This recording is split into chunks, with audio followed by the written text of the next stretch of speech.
Hi friends, welcome to Akila fashion.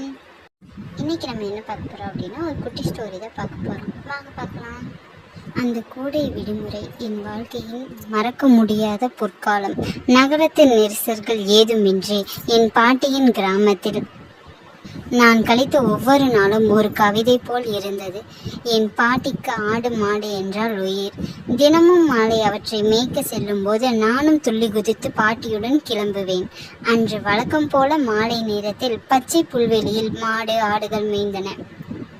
அப்போது வானம் இடித்தது. சில்லென்று காற்று வீச தொடங்கியது. பலத்த இடியுடன் கூடிய மழை. சுற்றிலும் ஒதுங்க இடமில்லை. ஓடி சென்று ஒரு பெரிய மரத்தின் அடியில் தஞ்சமடைந்தோம். நான் அந்த இடிச்சற்றத்திற்கு பயந்த போது ஆடு மாடுகளும் பயந்தன. என் பாட்டி, பயப்படாதே கண்ணு, இடி இடிச்சா மழை சீக்கிரம் நின்றுடும், நான் இருக்க உனக்கு அப்படின்னு சொல்லி எனக்கு தைரியம் சொன்னார். சிறிது நேரத்தில் மழை மெல்ல மெல்ல குறைந்தது. மழையில் நனைந்த புல்லை மீண்டும் ஆடு மாடுகள் மேய்ந்தன. மண் வாசம் மூக்கை நிறைத்தது. அந்தி சாயும் நேரம் வந்ததும் ஆடு மாடுகளை ஓட்டிக்கொண்டு வீட்டிற்கு திரும்பினோம். வீட்டிற்கு வந்ததும் ஆடு மாடுகளை ஒன்றொன்றாக தொழுவத்தில் கட்டிவிட்டு குளித்துவிட்டு ஈர ஆடைகளை மாற்றிவிட்டோம்.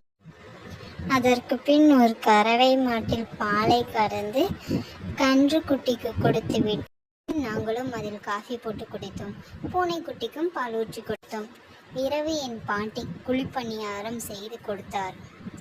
அப்போது கரண்ட் போனது. கிராமமே இருளில் மூழ்கியது.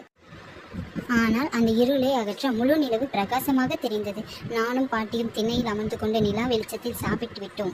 சிறிது நேரம் என் பாட்டியின் மடியில் படுத்துக்கொண்டு அப்படியே நிலாவை பார்த்துக்கொண்டு பாட்டியின் கதையை கேட்டுக்கொண்டு உறங்கிவிட்டேன். இவ்வளோதான், கதை முடிஞ்சு. தேங்க்ஸ் ஃபார் வாட்சிங்.